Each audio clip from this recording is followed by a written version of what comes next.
Happy evening, happy morning, happy afternoon, depending on which part of the world you guys are from. Ladies and gentlemen, welcome to David Nair 10 News on Air. As host of this program, we have great pleasure in driving through today's profound topic for conversation: the impact of trauma on emotional intelligence. Yes, ladies and gentlemen, the impact of trauma on emotional intelligence. I'm going to just key point a few key questions as I deep dive into this, and then you could come and have a listen to what my conversation is going to take place with Dr. Sheila Reddy. How do past wounds shape our ability to understand, regulate, and express emotions? Another question for you. Can we rebuild emotional resilience after suffering a trauma? And most importantly, how do you reclaim our ability to connect deeply with ourselves and others? Ladies and gentlemen, today we have Dr. Sheila Reddy, all the way from Washington, D.C., a highly respected psychologist specializing in trauma recovery, emotional intelligence, and mental wellness. The track record for Dr. Sheila Reddy is amazing. Trauma informed leadership psychologist, an author, keynote speaker, corporate trainer, ICF certified executive leadership coach. Welcome aboard, Sheila, Dr. Thank you, Sheila. David. How are you? Good. I'm great. And you are actually in Chennai now, you're telling me. You've traveled all the way from the US to come to motherland India. Yes, I have. Right, right. Can you just capsule a little bit before we deep dive into the topic for the day? Just capture a Sure. little bit about your journey from point A to point B, especially on this trauma area that you personally had experienced as you went through life. So I'm not going to keep it too long. Now I'm only looking for 2 to 3 minutes max. Yeah. So I grew up in India. Historically, women have, or female children have been not wanted because of past history of children being a burden. And that was definitely my case. I was born 10 years after my siblings. My mother didn't want me, made it very clear. Thereafter, she was physically, emotionally abusive. Trauma leaves its marks.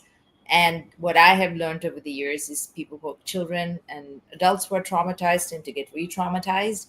I was therefore in bad relationships, certainly because I didn't have a great relationship with myself. I was also in some car accidents. I went through a divorce. I had cancer. Uh, Post cancer, I developed something like COVID and I was hospitalized and I was bedridden for about 3 to 4 years while we were trying to decide and figure out what happened to me. And that's when I met you, David. And it's been Yes. an incredible journey of both physical and emotional growth for me. And with my degree in psychology and all my life experiences, I have really lived this resilience and want to teach it to people. Fabulous, fabulous. And that's basically the best way. And I always had this philosophy where I say when you walk the trenches, you're able to actually showcase the true picture and the true Yes. pain, so people actually get some very good breakthroughs from that type of an exercise rather than textbook remedies. Excellent. Thank you so much for that short introduction. Sheila, let's just deep dive into the topic of understanding trauma and emotional intelligence. I'm going to throw a question at you so you get a feel for where we're going to go with this. By the way, the public out there, who are the audiences out there who are listening to this is going to be one of a number of series that we're going to conduct through the course of 225. Subsequent to COVID, obviously, the scale up in relation to mental resilience has actually skyrocketed in a number of countries, whether it's India, South Africa, US. We need to put some remedies in place. And so, this is one way in which we're going to create that awareness for the general public. My first question to you, Sheila, is help me understand what trauma truly is from your perspective. I'm going to give you sort of a clinical definition of trauma. There's two types of Okay. traumas. It could be mini traumas or actual major traumas. Mini traumas might be a loss. It could be even a loss of a pet. It could be negative interactions with a coworker often enough that it leaves this feeling within you. It could even be Mhm. negative interactions with family members, children, that are just painful. And certain psychological types there, I mean, if the audience will see that there are some people who emotionally are more sensitive, and when they experience things, the mind gets into a loop and it can register very sharp and deeply. So it can be mini traumas like that. And of course, major traumas are complex PTSD, which comes from childhood abuse. It's a series of abusive events that happens, and what ends up happening is what we call complex PTSD is a term that came from war veterans. When people went to war and came back, Right. they suffered Right. from traumatic stress syndrome, post-traumatic stress syndrome, which was the definition for it typically is that they had hypervigilance. They were always looking for danger. They would have flashbacks, replay the same scene. They would misinterpret signals. They were anxious all the time. They were irritable. There was depression. So there were many symptoms that they saw in war veterans. But then we also saw that these are the similar symptoms when people experiences other kind of traumas. And the other major traumas could be car accidents, it could be physical illnesses, prolonged illnesses, and you know anything that really creates these intense emotions that dysregulate the body. And the body goes into, and this is there in a lot of the research, it's fight, flight, freeze, and there's a new one that's added to it, which is called fawn. So fight, flight, freeze, fawn responses that come from you because you have experienced this. Right. I'll let Right. you ask me more questions. That's no, that's good. Now, when you go through that aspect of appreciating what trauma is all about, I'm going to now throw an angle of conversation for you to kickstart through this journey of our. How does trauma actually impact a person's emotional Mhm. intelligence?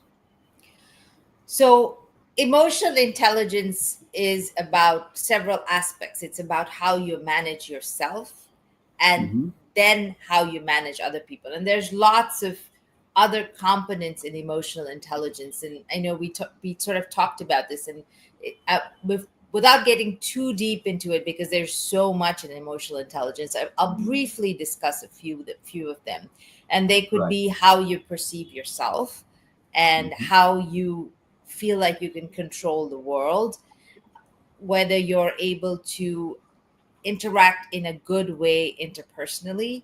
You see reality as it is or not, whether you're able to assert yourself, whether you're able to have independent thinking, whether you're able to have empathy. Sometimes you think if somebody was hurt, they would be more empathic to the other person. But if they're numbed out, like one of the ways that people interact with trauma and cope with trauma is that the freeze response, they can dissociate, right? So they've Yes. dissociated from their own emotions, so they may not be empathic, and they have a difficulty with stress management.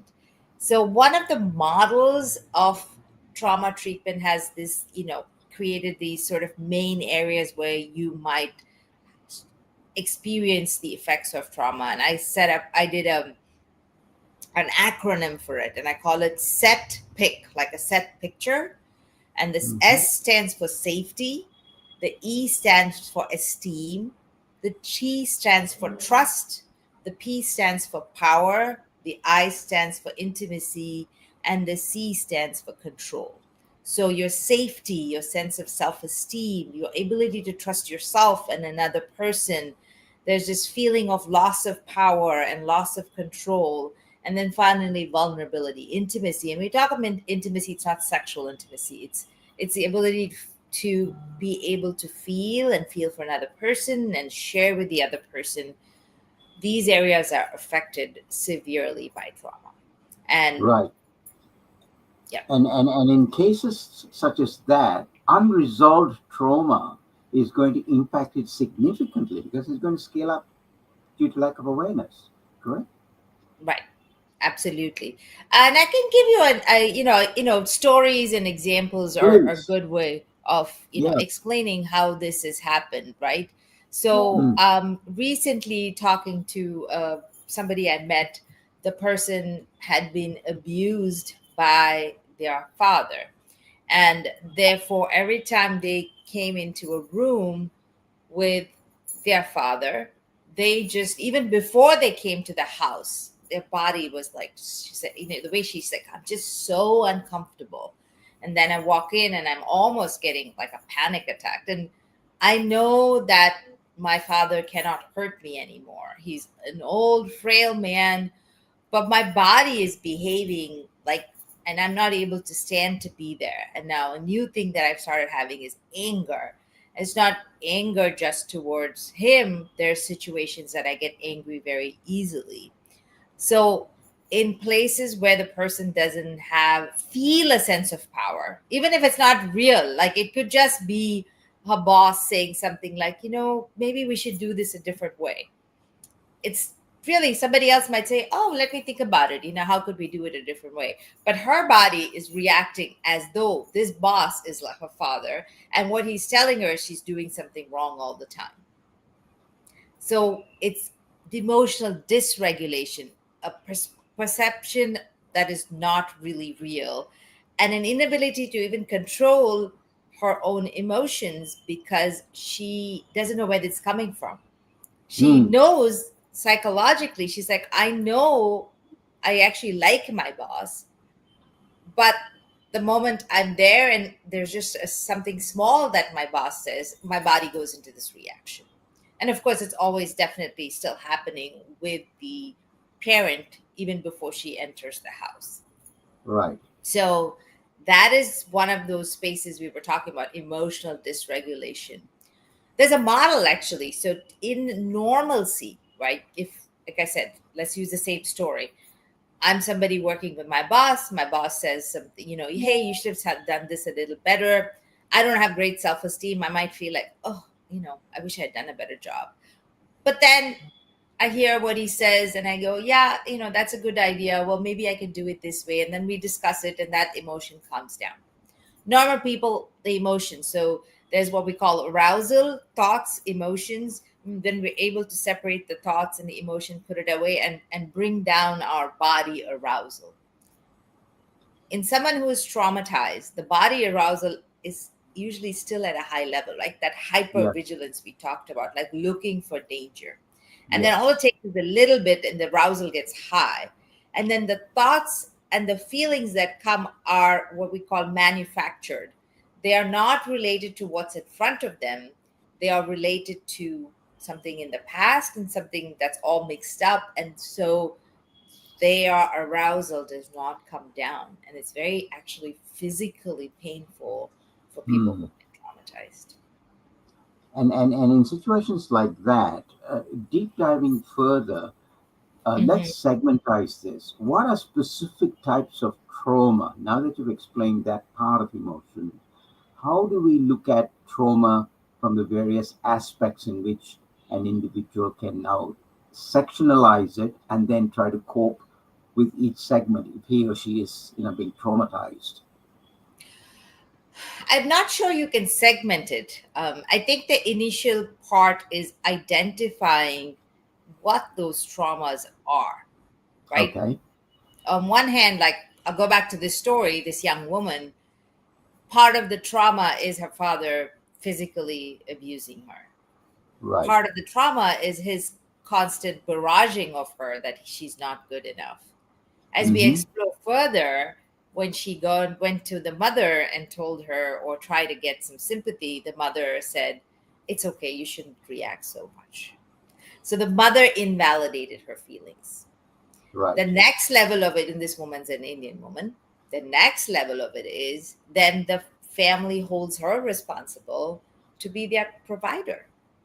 So not Right. only have you hurt me as a child, then you've told me my feelings are not valid. You've told me I'm not smart enough, not good enough.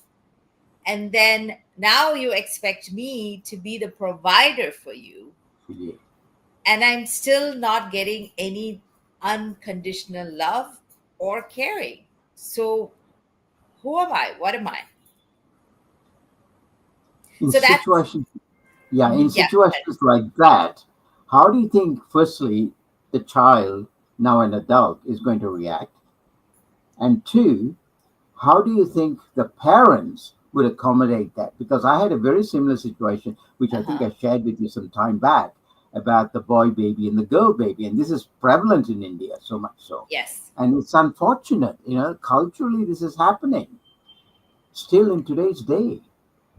And I to just to give context to your story, that is may not be a full blown trauma, but the difference between a male child and a female child, sometimes the male is given more But opportunities and privilege than the yeah, female child, and the female child has to subdue their wishes and desires yep, because it's not given as much importance, or they might get maybe married to somebody at a young age and they don't have the opportunity to realize their dream, and that could be traumatic for the female.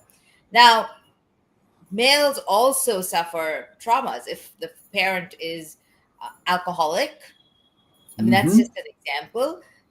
Their parents could have had their own mental illnesses like bipolar disorder, which could be a mother or a father, something like that, where the person's emotions are all up and down, and the child is constantly trying to make this person happy. So that's another kind of trauma. And I'm right. talking, we can go to other types of trauma too, but you know, I don't want to just stick to childhood trauma. But anyway, in this case, it would be any child who is growing up in an environment with a parent who is unhappy at any level. The children want to make them happy, Yes. so they are constantly trying to make them happy. And then what happens in their life later on, they're constantly trying to make other people happy, or they Mm, withdraw and say, what's the point of trying to make anybody happy? It doesn't matter anyway. It could go, it's usually a swing effect. So this is an example of a child whose parents was never happy. The parent could be an alcoholic. In alcoholism, there's the adult child of an alcoholic, there's a syndrome, and it's called ACOA, is don't trust, don't feel, don't talk. Because you can't trust the parent because you don't mm, know what you're going to get. Don't talk because they say hush hush, don't tell the outside world, this is not happening, or what you're saying is not true. The invalidation is a common theme in trauma, where mm, the experience is always hushed and the person is blamed instead of the true person who's creating the trauma. That right. From childhood trauma, I'll come to the next type of trauma, which happens is violence, is in a domestic violence in a partnership. There's also the same thing. The feelings are invalidated. The person might be yelling at you, might be calling you names, might be controlling the finances. But if you ask about it, it's like it's your fault. You know, you're not supposed to ask for it. And in domestic violence, 75% of the perpetrators are male. It also happens the other way, but that's only 25%. That's what the research shows. Like in some cases, in 25% of the cases, the woman is the one perpetrating this kind of violence, which could be physical. And with women, it's a lot more emotional manipulation. If you think about size, Yeah. even if they hit the partner, they're not that strong. Whereas with the males, they're much stronger. The physical violence is more.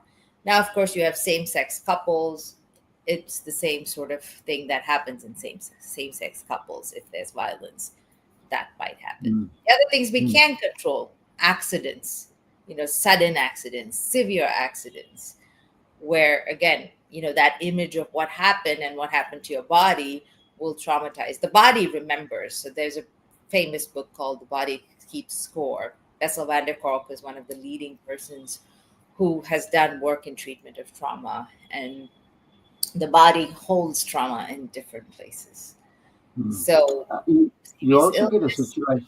Sorry, just in No, no, context, no. Go ahead. I wanted to sort of give you. You said, what? How do you section it? And I the just three there's no segments section. of it. Yeah, I love it. I love it when I throw a challenge at you and then you turn it around. I just wanted to take you back to that context of the child not being abused but mentally tormented. Mm-hmm. Okay, in this particular case, the context that I had sharing with you, where it was a baby, a girl baby, a teenager being put through an education process where both parents loved both the kids, the boy baby and the girl baby. And in this particular instance, it so happened they had indicated to both the children that they were going to take care of their education. So they had funded them separately in different bank accounts, etc., etc., Right. etc. And when it came to the situation of actually selecting a college, unfortunately, the male child, didn't perform as well. Hence, they had to pay what they call capitalization fee in India. And in so Mhm. doing, had to siphon the money out of the girl baby's account, which Right. then made it a point for the child, the girl child, now to surrender her education, not aspire for the goal that she wanted, which was to become a doctor. She did get educated as an accountant and was working in an organization where I encountered her in a woman empowerment program in my coaching and training. And through the course of doing that, this particular child was so open, and she's probably about 25, 26 when I met her, 4 years out, 5 years out of college. And she's saying, I have respect for my parents. See, the unconditional love is still there, okay? And this is a journey I want to sort of portray to people how individuals cope with such trauma. And the unconditional love from the child is still there for the parents. They love the parents to such an extent that they're not wanting to abuse the parents, demise them, disrespect them in the community. That's our culture as Indians. And at the same time, working hard so she could save her money and go Right. become a doctor, which she has eventually become a doctor Hmm. without disrespecting the parents. Fantastic. Yes. And this is the point. How many such stories are there? And many who have gone through such trauma, what do you think would be the hurt?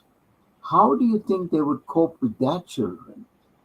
Is my question to you. So that you're talking about intergeneration, and I want to address Yes, the experience of this girl. What you talked about is key, because she was in a caring environment and she yes, understood the cultural context. Like, her yeah, mindset was also to be open and not, be able to take perspective that, she understands the culture her parents came from, and she accepted that. And that unconditional is being able to hold the good and the bad, so knowing that it was, that there were many things that were good with her family, and yet there were things that she didn't agree with, but also that she had the ability to make the change. So she had some resources already that helped her cope, which is an actual loving family. That may not necessarily be a case with a child who has been emotionally abused by both traumatized. sets of parents. Right. That it makes it much harder because they don't have the resources. So I will Mm, bring myself into this case. I think my father was somewhat loving and mitigated some of the effects of what my mother did. My mother was completely absent, both in the case of this child and I would say myself. One of the key processes in coping with trauma is grieving. You have to feel the sadness and work through the sadness, and I think I've done grief work with a lot of people, and the mhm. only way most people get out of grief is finding some sort of spiritual, some sort of meaning making in the fact that this is part of life. When you don't Yes. grieve, you're going to constantly hold on to pain. You have to understand that's the past that happened, make some sense out of it, because some of it is senseless. When we talk about sexual abuse, there is no sense in it, but people make sense of it. They accept Yeah. it. They're like, that happened to me before. And that's a process I help a lot of clients with. And Hmm. you can get there. You're right. Even somebody who is badly abused somehow has this unconditional love and wish that the parent will change. Yeah. And that actually is harmful. So, in the case of your client, the parents were nice parents. So, it was good to keep them, respect them, and find a way to accept it. In the case where the parent is actually not good for the child, that kind of unconditional love is harmful, because then you're not able to create that boundary and move away. Mm. And See and that? and that And that pain is going to be there. Probably, I wouldn't say probably for sure, even as she goes into the next phase, the next generation that's coming through. Yes, because you are holding them, you are keeping Yep. them in your family. It's likely that they both, you haven't resolved your issues and you're reactive and you're irritable, and you might replay some of the stuff from the past. And then you have this other generation who's maybe visiting you, and then it's being modeled for the third generation. And so it may not go away. Sometimes the third generation will say, I'm done with you, and I'm done with your grandparents, like you need to figure this out. Or then the third generation is now caught up in making the mother or the father who has been traumatized happy, while they're still trying to make their other generation happy. So it's Yeah. this really sad cycle because it's not broken, because you cannot be responsible for another person's happiness, and you No. cannot fix someone who is breaking the laws of humanity. I would say that, because a human's right is to be treated with love and respect Hmm. as an Oh, equal human being. And when I bring the gender stuff in, I get very, because one of the ways that women look at themselves is as women before people. Like, I'm a yeah. woman, so maybe I should put up with it. You were also taught this in a lot of cultures, not just the Indian culture. And so the fawn response, like the giving in response, is actually being trained in you. You're not being trained to assert yourself. You're not being trained Hmm. to say, no, that is not right. You do not speak to me that way. It's not being Oh, aggressive, it's asserting yourself.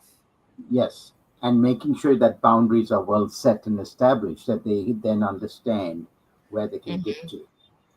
Great. Now, parking that, let's move on to the impact and the breakdown that happens in situations.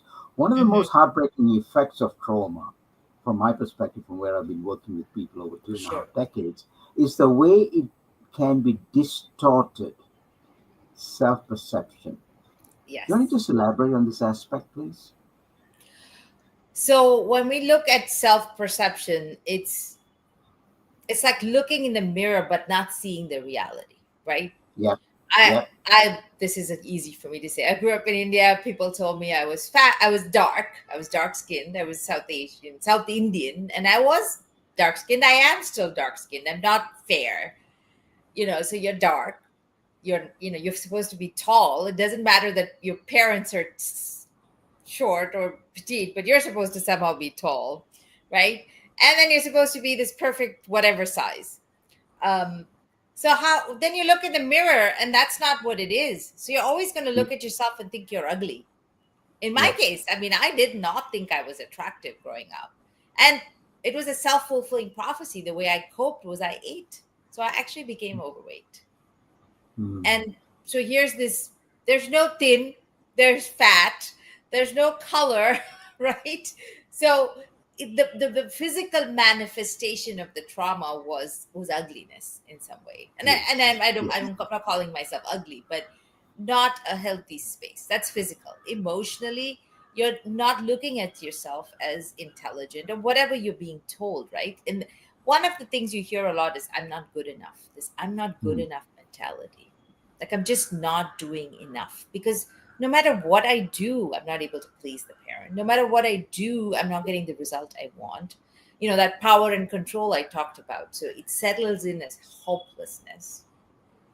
And so you're looking at yourself as somebody who can't control their environment, not capable in many areas. You might feel capable in some areas, and you still might feel incapable in other areas, which is interesting. And all it might take is a little somebody saying something small for you to go back into that really painful place. So how self true. perception is not very healthy. And then you're Yes. looking for love and acceptance. So you take it from anybody. You're not waiting to see if this person is right for you or if they're treating you equally, because you're just so desperate to be feel good, Acknowledged. right? Yep. And you might make wrong choices. Now that'll make the self-perception worse if it's not a great partner. But even if it is a good partner, like in the case of the woman I was talking about earlier, even if the partner says, oh, you look pretty today, and you've probably seen it, you may have experienced this at some point. Oh, David, you look so handsome. And you go, Not really. Really? I mean, I'm not. I mean, I don't know if you have, but I mean, certainly I have people who just say, "You look really good." I'm like, Exactly.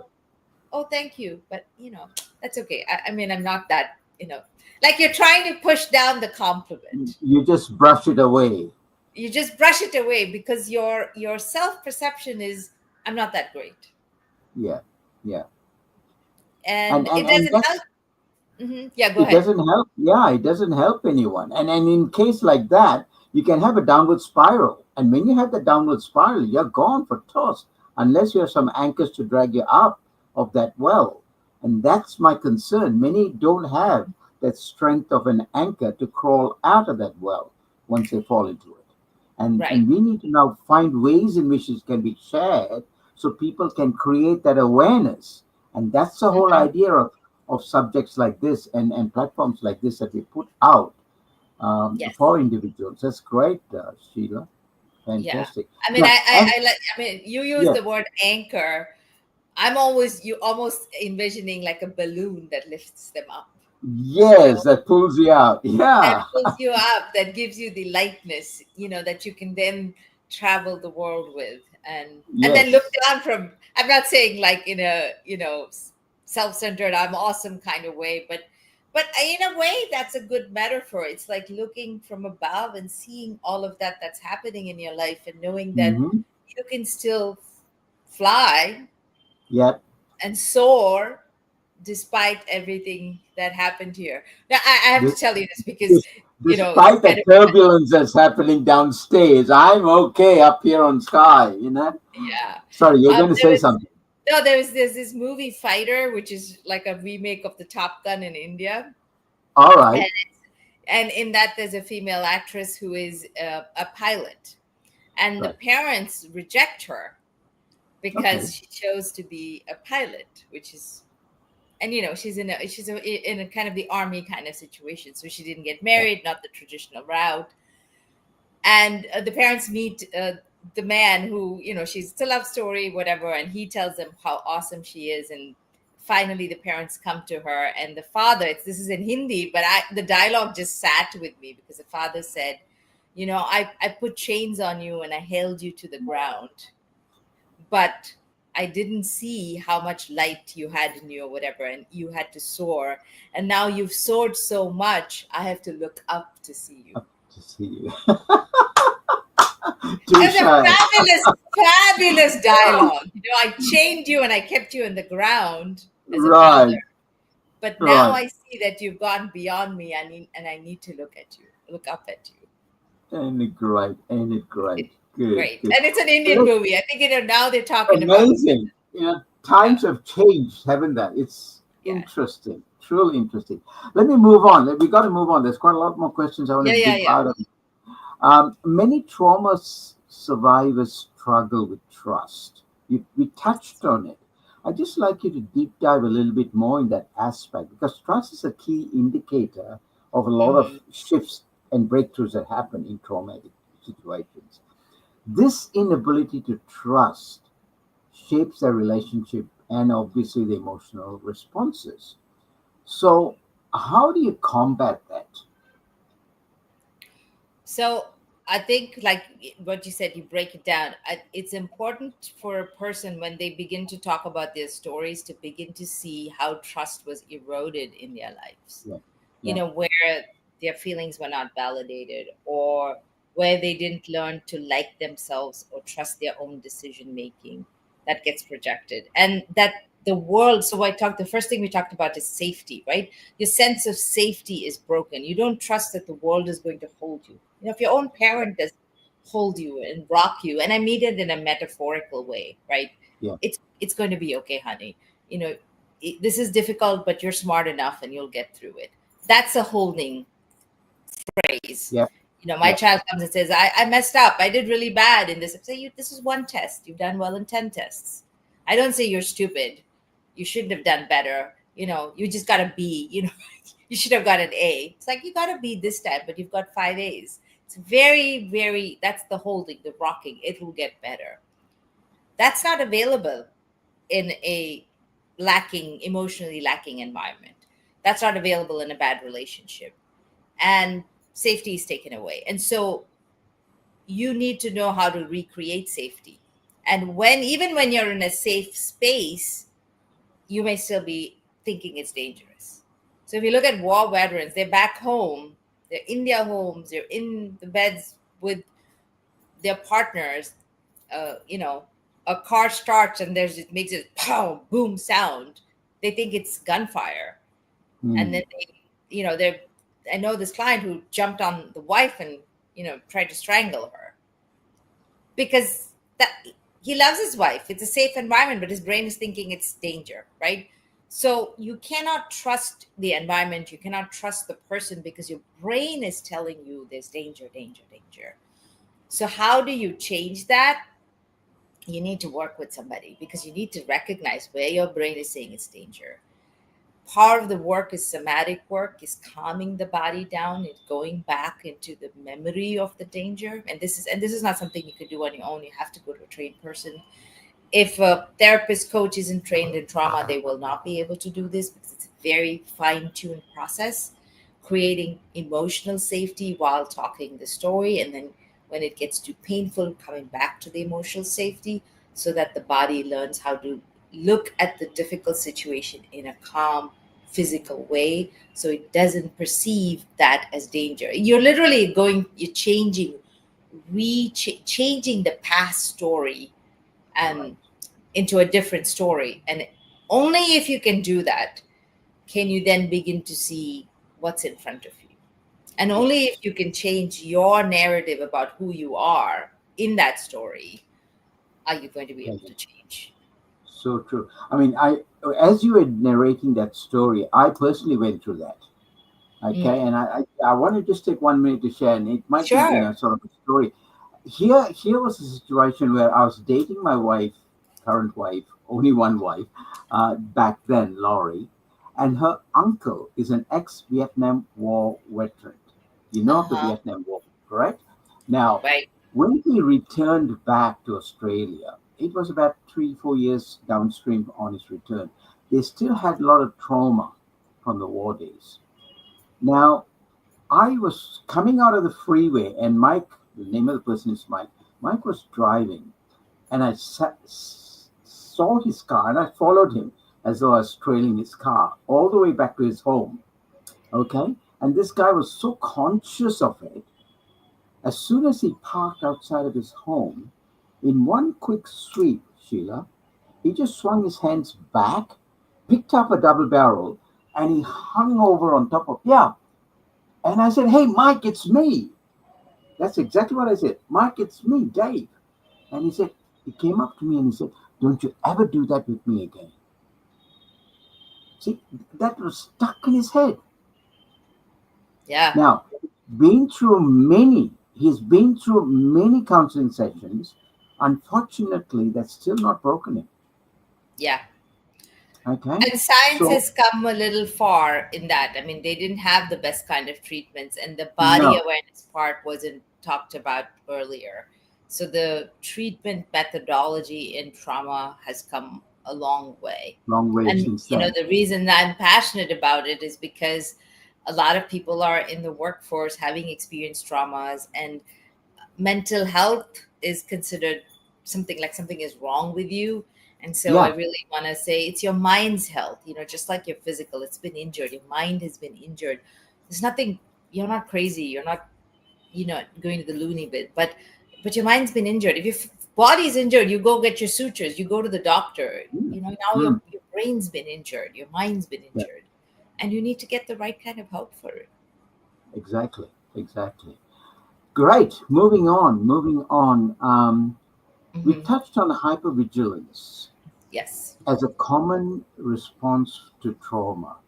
Do Hmm. you want to just elaborate a little bit more about it so people can understand the boundaries to which this hypervigilance gets to and how a person's ability to communicate emotionally is hampered? Well, we have actually kind of touched on hypervigilance. This, bringing the Yes, barrel up and shooting is the highest sort of level of hypervigilance.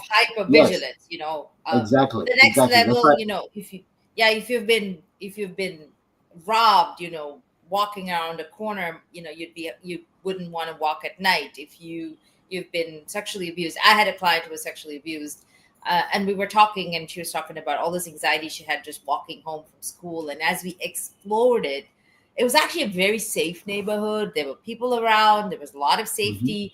Your brain discounts that information because it's stuck in Right. I don't have control. And actually, the loss of control. We started talking about her not feeling safe walking, but it turned out that really the unsafety was coming from the sexual trauma.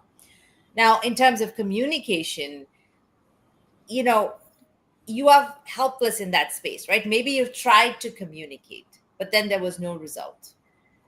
Right. And you may have frozen in that situation where you experience trauma. So you don't feel like you have the words for it. The other thing I talked about is how trauma lodges in an emotion, lodges in the amygdala. It's a Yes. maybe a visual memory. It could even the memory might not be there when you might actually just have triggers like smells and sounds, and all you get is an emotional response, and therefore you're going to react with that emotional response, right? So you react irritably, you react angrily, you cry, you walk away, all these emotions versus knowing where they're coming from. You're actually Hmm. not able to express what's wrong because you don't even know what's wrong. So then the person in front of you, especially like in a work environment, would be like, what's going on with this person? I mean, they come to a meeting and we're talking and suddenly they get up and walk away, or they shut down and they're shutting down and they're not able to process what's going on in the meeting because maybe they heard a word, maybe they saw a tiny frown in somebody's face and it reminded them of Mm. the trauma triggers are very small. So Right. whatever their response is will then look like they don't know how to, it's impacting their work, right? It's impacting their ability to communicate effectively because they're in emotion. So how does it affect communication when you're in a highly charged emotional state? As you know, and probably anybody who hears this will know, you're upset with somebody and you're trying to tell them what you're really upset about. Usually you don't know what you're upset about. It's usually Hmm. more blown up than what the actual thing is. And there's no need for that level of emotion. And then once you physically calm down, you realize, well, we really shouldn't have been yelling at each other. So when your any emotional level at that point stops you from being able to think clearly, and if you can't think clearly, then you can't communicate. Because what shuts down, and fMRI studies have shown this, that when someone is in the emotional reaction, which is all back here in the brain, the Yes. prefrontal cortex, which is where logical thinking takes place, Yes. is not lighting up. It's not lighting up. So there is no ability to put words into this. So then how are you going to communicate? Yeah. Yeah. And most people here is the lack of awareness of your primitive brain, your amygdala, and your prefrontal cortex. And I use this as an analogy to say you've got to Absolutely. move everything from back here to out here, and only when that bridge is created can you then perform. And that action is what really opens up the subject. That leads us to this aspect of touching a little bit, if time permits, in PTSD and how I don't want to go through the symptoms and causes because we're short of time on it, but the treatment of PTSD, because the whole aspect of what we just covered, if you can just touch on a few areas that can help a person uh, talk Yeah, I about it. think we'll have Talk to do about our resilience stuff. While I'll try to put in some resilience stuff because that's something I think, we talk about PTSD. Let's leave the please. Yeah. audience with a few tips too. So you said, the amygdala hippocampus are the ones that light up. There's this emotion, Hmm. and we have to engage the prefrontal cortex. Now, Yeah. it's kind of interesting we talk about this, but really in between this and this is also the entire body. Yeah. So one of the key aspects in creating safety in any trauma treatment is teaching the person how to regulate their body. Yes. I've been trained in pranayama, in yoga, using body somaticized movements, moving, helps, teaching them breathing, deep breathing, going into places, identifying places where they're stuck, moving them. Alternative therapies, some people may think it's woo woo, but going to an alternative Reiki, a good practitioner that can help release stuff, somebody who works with chakras. There's different ways you can work on calming the body and recognizing where things are. Mhm. That's definitely something that people talk less about because you're talking more about mind and mindset, but it's a combination. So Yeah. I want to emphasize that to move from here to here, everything also needs to learn to be calm and practice calming techniques on a regular basis. Yeah. Two, there are cognitive processing therapy, cognitive behavioral therapy, EMDR, which we haven't talked about, but where you calm the body, and it's a very empirically validated treatment. It's a way of getting under the trauma. It's a way of getting under the thought processes. It's bilateral stimulation of the body and the eye to bring down the emotional state to be able to begin to process the trauma, and then you reprocess it. So you rewire your brain in certain ways to begin to think about it differently and Hmm. feel differently. And therefore, once you're able to calm that story, then you can come into the reality of the world. The other thing, in terms of what we call certain cognitive places where you're stuck, you recognize what these deep rooted cognitions are, and you're missing the evidence, the whole evidence, like the holding the child. I'll use that really simply because it's like you can't do anything right. So recently working with a client, the partner saying, hey, we need to work on this, can we go on a date? And the person hears it as, you're telling me I don't do anything right.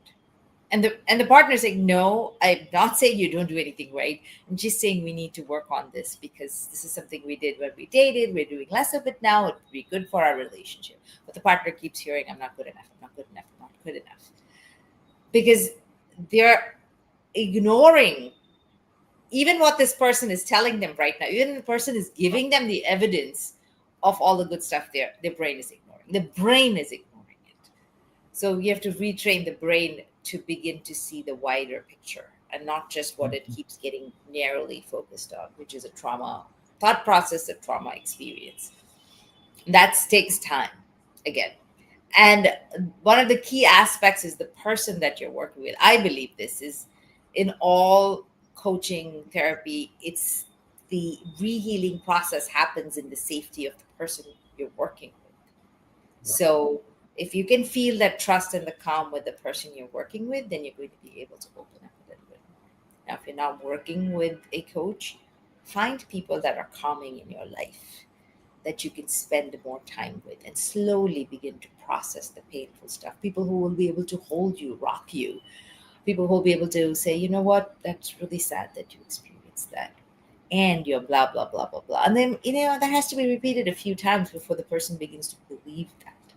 I certainly was very lucky that um, I had the universe provided me with people who saw something in me, and they would say these things to me. And initially, I did take it in, but over time, I saw what they saw in me. I saw the ability to lead. I saw this ability that I had to be organized. I saw this ability, this grit that I had to always finish where I started.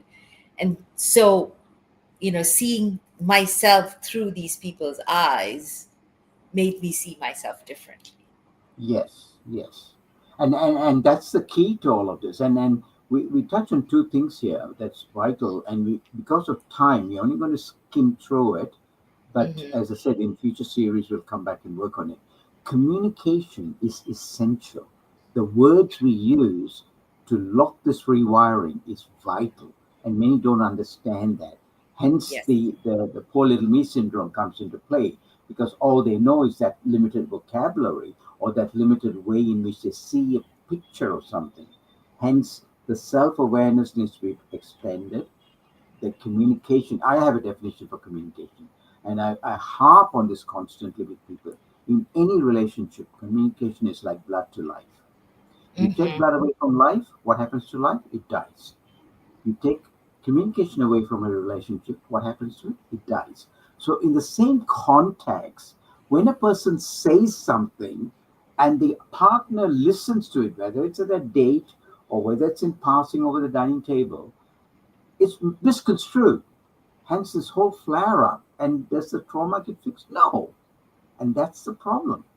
So, this is why one of the ways, as you said, it takes time. We need to ensure that nurturing of that communication Hmm. is put in place so the person understands. If they don't understand, put the hand up, teach them. Put your hand up and say, please explain it to me again. Or what do you really mean? That is not being harped on a Well, lot. yeah, and I think it's interesting that you say that. So somebody who has been traumatized feels like they have to attack the world all by themselves, right? They don't trust. Exactly. So Yeah. they will actually not ask. They will not Mm-mm. ask because they are in a perfectionistic state. They need to feel in control. So Right, asking and even admitting they don't fully understand is vulnerability. And they right. want to love themselves to be vulnerable, because what if I ask and then that person says something more is wrong with me? This is very interesting that you brought in communication. It hinders communication in that way Yeah, because you don't trust.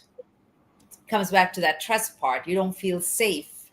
And the intimacy, we've kind of wrapped it up because, if you can't trust and you believe that you can ask and you don't believe you could be, it's okay, a little vulnerable, imperfect. Because mm, understand, you've tried and tried, and no matter how perfect you were, you still got traumatized. So, yes. that's all you know is you're trying to keep it under control, trying to do the best that you can do, and hoping that it'll all work out. But really, when you try that hard to be perfect, it's impossible. It just puts so Yeah, much pressure on you. And then you're like you said, you're restricted because you're not expansive and you're not asking and you're not growing. So communication is key. You said blood to life. I will add air.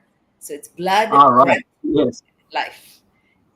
very true. Because with you take a deep breath and then you calm your body down and then you think about what you want to communicate. And part of that breath is also saying, I'm a vulnerable human being and it's okay to make a mistake. Yeah. So if you can That practice that whole, and say, hmm yeah, that whole subject of vulnerability is a whole topic on its own that we need to hmm address, and we will deep dive on that later in another segment. absolutely, absolutely. So Let did me that just did move. that answer your question? It does up there on that part of it. Yeah. So let me move forward with how do we build this resilience for the future for individuals? Hmm. One of the key themes of building that resilience I see would be some key habits, daily practices, we call it, that strengthens an individual's emotional intelligence after Hmm. trauma. What would some of those things be? If you can just give one, two, three, four items of that. And So I talked about breath, deep yes, breathing, calming the body. Breath is important. Movement is important. yep, Absolutely. So if you can just apply that practice slowly, we talk about, take in, say a count of three, and then let out a higher count, five. And then you practice taking in three or four, holding for a little while, four or five, and then letting it out for seven. So, whatever that number is, you take it in for one, you hold it in for two, and then you let it out for three. That's an easy way to remember, set one, two, three. And then increase it, because the longer you hold your breath, and you have to hold it in a very comfortable space where your shoulders are relaxed and you're really kind, looking at your heart and doing the breathing. Even if you do 10 breaths, you'll be amazed at how calm your body can become really fast. Second, right. safety. Find people and places where you feel safe and try to put yourself in them as often as possible. And when you put yourself in those spaces, experience those spaces, like truly be in the moment and experience these people who are loving to you. Understand And that and then repeat to yourself, I'm a lovable human being. yes, affirmations. True that. I Yeah, have myself. but truly believing it in Oh sense of yes, perspective, and the way to believe it is, don't you I tell people this: we're all born, and nobody takes a newborn and says you're ugly. Everyone says, oh, it's so cute, because you were born with worth. So even if you can practice that, say, I was born with worth, and I'm going to try to hold on and try to learn to see my worthiness if I'm not Yeah. able to do now. But even just saying I'm a child born to this world and universe and I am worthy, just by being, not what you do, not what you accomplish. You're worthy because you are. Mhm. that So that's that two. support structure of people is essential, and I must say I've been fortunate enough with the universal help. We've been constantly running what I call mental resilience mastery, which is Mhm, a mhm. mastermind that's been operating out of India, Australia, and South Africa. uh, Yes. that has been on for about the last 3 years, focusing on this as a support structure for individuals, not just people who have gone through trauma, but any form. And in particular, we're focusing with individuals from India, where we had this cause for concern in relation to the gender inequality, etc. But Well, in and time, I hear you. I hear you saying mastermind. I think what you're talking about is you have an online community that can really be supportive of each other, right? yes, very much so. Yeah, and that's been operation for about 3.5 years now, online. But prior to that, we were working with individuals and corporates in the same context, but they were Hmm. only individual corporate organizations where these type of methodologies were shared. What you're talking about in relation to affirmations, the self-talk, Right. breathing exercises, meditation, all of those type of things were what we were putting through. Deep diving further, how would you look at it from a perspective of supporting your loved ones to create the safe environment we spoke of, and when spouses or families find that threatening? Hmm. Okay, Ah, I hear you what you're saying. Well, this is a difficult question it because is. I know um, because I'm it facing comes that. it comes to, is the person able to, are you able to teach the person to assert themselves if they say this is what they need? I think it's maybe teaching them that language of, hey, if I get this, you're all going to benefit and I'm Benefit going to from it. stand up for what I need.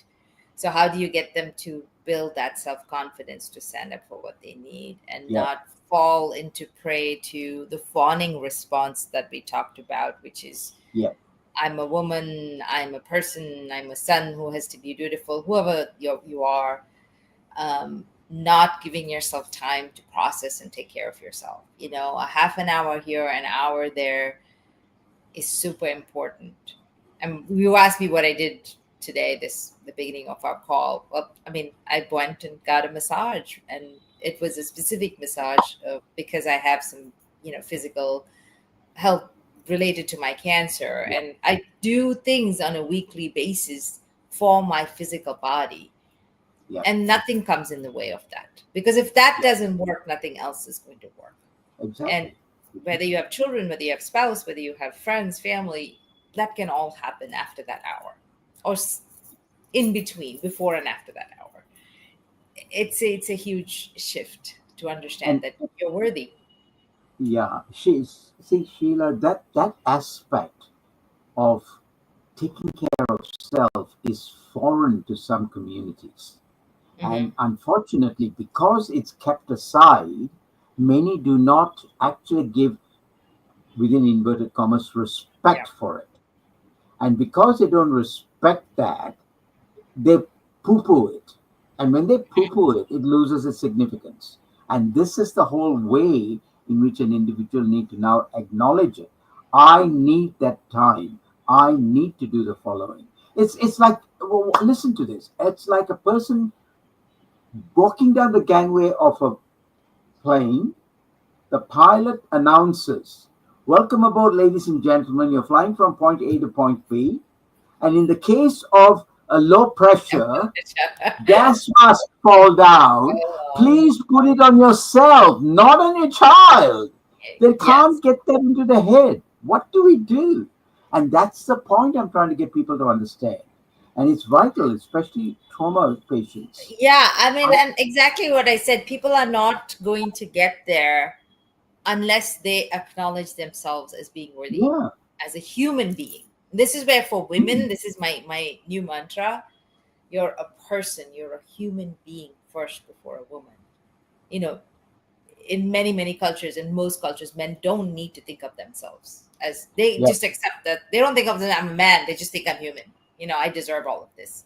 And Yes. I really think that's a mindset that has to begin to, you know, settle in women.